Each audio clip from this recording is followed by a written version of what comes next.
Welcome to Secondhand Finds, an ongoing series where we take a look at all the crap that I found at yard sales, auctions, flea markets, or thrift stores. My name is James, and I'm going to be your host. I've had some really good luck the past few weeks at a couple different thrift stores in my neck of the woods, and so we're going to be taking a look at some of the best things that I found. So we're going to start things off with something that I thought was really interesting. I'd never seen one of these before. This is Funtronic Jacks. This was made by Mattel. It's an electronic game.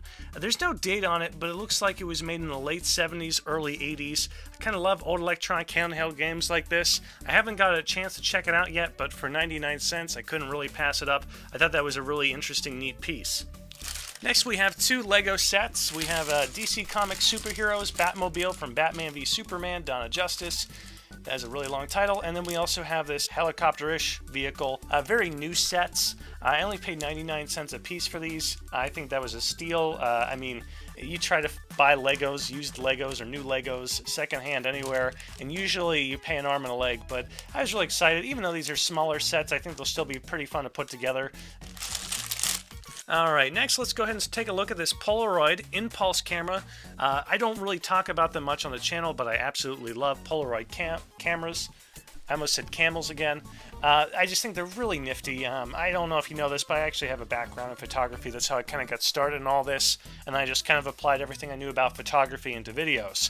So this here is a Polaroid Impulse. It uses a 600 film, exactly like the old Polaroid land cameras that most of you are familiar with the white body and the rainbow stripe. It's just a different design, body design though. I paid $10 for this, which is one of the more expensive items that I've ever picked up at my local thrift store, but I think it was very well worth it. It's essentially brand new. I don't believe this has ever been used. I actually didn't notice that before. It actually has a U.S. government property on it. As you can tell, it doesn't really look like it's ever been used. The strap is actually still brand new tied. There's no film pack in it, of course, but I wouldn't expect there to be. That you always would have to buy separately. Just going to go ahead and put that away real quick.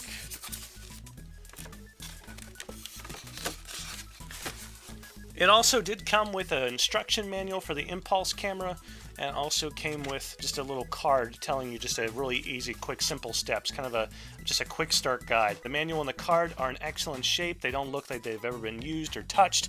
So really an excellent find for $10. I don't know if I'll resell this or hang on to it. I've only ever had one other Impulse camera. I did unfortunately sell that, and as soon as I did, I immediately regretted it. So I'm probably going to be hanging on to this Impulse camera. Next up, we have a bag of Phineas and Ferb. I don't know about you, but I actually loved Phineas and Ferb. I actually haven't opened this bag up yet. I paid $2.99 for it. Now, I think a lot of these figures, from what I could tell, were from the one special movie. I believe it was Phineas and Ferb Across the Third Dimension or Fourth Dimension. You can always correct me down in the comments. But here we have a Cyborg Perry. We have a armless Doofenshmirtz. That's unfortunate. We have a Phineas Pez dispenser. There's another Phineas from that movie. Here's a Perry. I think that's Agent P. Unfortunately, he is missing his tail and hat. Hopefully they're in here. Alright, we have Buford. Candace. And then we also have another Phineas. He got a haircut. Then we have another tailless, hatless Perry.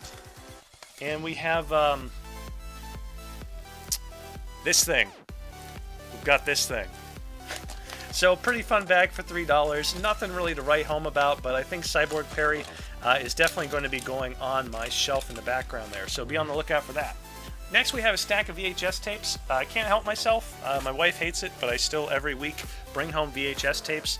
You may have seen some of them on the shelf behind me before during videos, but it seems like they always get some really cool VHS tapes in. I love looking at the cover art, and a lot of them are the ones that I had as a kid, I watched as a kid, so it's really fun to be able to grab some of these again. This is Scooby-Doo Halloween Hassle at Dracula's Castle. There's 2 episodes on here, Halloween Hassle at Dracula's Castle, and the Tar Monster. I had this exact same VHS tape as a kid, absolutely loved it, and I can't wait to put this up on the shelf during the Halloween season. Next, we actually have some Universal Studios Monsters VHS tapes.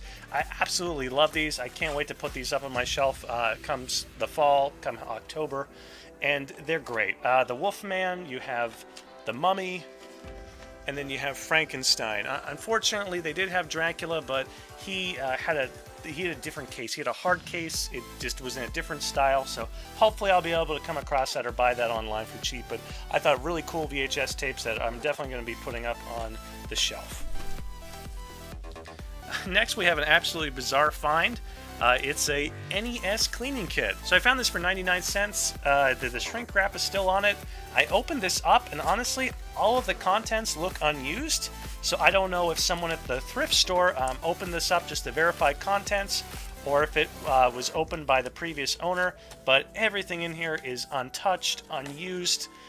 These don't really have too much value on the secondary market, but there aren't very many examples that are still factory sealed inside. Now, mind you, this has been opened, but all the inner contents are still sealed in their individual wrappers inside. So I thought that was pretty nifty. You don't come across those too often. Let me move this to the side here. Next, we have the USS Enterprise from Playmates Toys 2009 Star Trek toy series. This is from the reboot movie, of course. I personally love that movie. I thought it was a really great, enjoyable film, and the sequels were just as good. This Enterprise, I did pay $3 for, which is probably was more than generous. Nice example ones do have a fair resale value on them. Yeah, as you can see, the U.S. Enterprise has seen better days. He's got a lot of scuffs, a lot of marks on it. Definitely going to have to take a magic eraser to it, see if I can get some of those off. Unfortunately, this is broken right here, but no matter. I can always just display it like this on my shelf. Not a big deal. You can hide that very easily on there once I get this cleaned up. So, very excited to have this piece for $3. I really, like I said, I really enjoyed the film, so I'm definitely going to be hanging on to that piece for myself. Alright, so next we have a really interesting game that I've never seen or heard of before. It's called Pounce, the wacky action game of bluffs and quick moves. This was made in the early 90s, I believe 1992, by Mattel. Let me read you the synopsis. Have you ever tried to catch mice with a plunger? Well, get ready for Pounce. It's fast and furious fun with a side order of wacky. How can you play depends on which end of the plunger you're on. One player is trying to capture as many mice as possible with a single pounce of the plunger. All their players are mice who are trying to stay out from under the plunger. And everybody's trying to fake each other out. Pounce is fast, head-to-head action for up to 8 players. I thought it was still a pretty cool piece that I've never seen before. So, there you go. Pounce by Mattel. Next up, we have another game. This is by Lakeside. It's the New Dimension of Perfection, Superfection.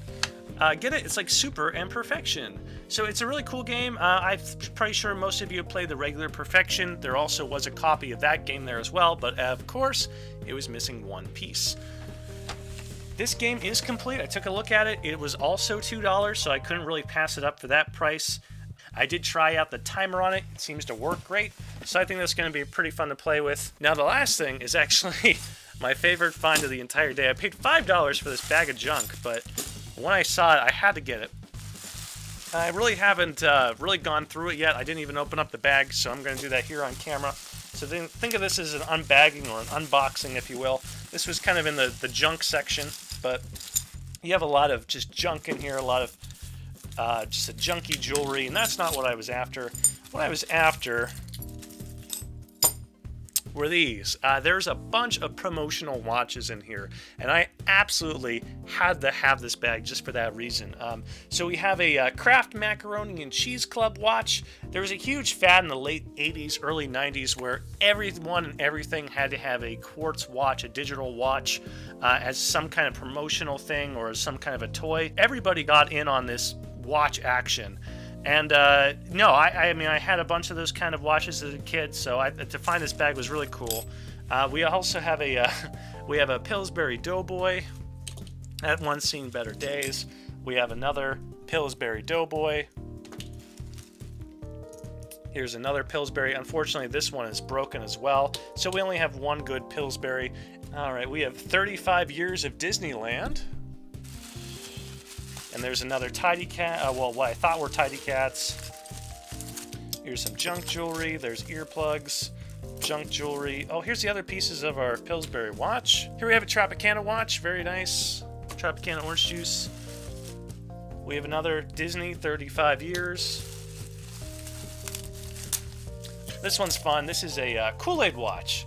You have the Kool-Aid Man right there in the center. Let me see if I can focus in on that for you there. I don't know how well you can see that. There we go. Sure you can see that better there. But really nice watch. You know, I'm sure as you can tell, a lot of these have never even been taken out of the package or used. Fortunately, some of them do just have natural age-related wear, but they're pretty neat. Here's another Kraft macaroni and cheese watch. And then lastly, this is the one that caught my eye. This is for Fruit Wrinkles. I don't know if you guys remember Fruit Wrinkles from the 80s. It was a really big snack, kind of like fruit roll-ups or something similar to that. This is a really cool watch. It has the mascots right there on the front of the watch. So really neat watch. Unfortunately, like I said, all these watches need new batteries, but I'm really curious to see if this one still works most of all. If any of these watches actually did have a value to them, I'm expecting Fruit Wrinkles would be it. Well, guys, I hope you had fun watching me kind of go through all of my different thrift store finds. There's some new stuff, some old stuff, and everything in between. We've got watches, starships, Nintendo Entertainment System cleaning kits, and just about anything else you can think of. What do you think of my finds? If you thought they were good, if you thought they were bad, please comment down below. If you like this video, again, hit like, or you can always hit subscribe to my channel. There's going to be a lot more videos coming up here throughout the coming months, so please hit that subscribe button, hit the notifications button, and follow along and see what I find throughout the rest of the summer. Thanks for watching.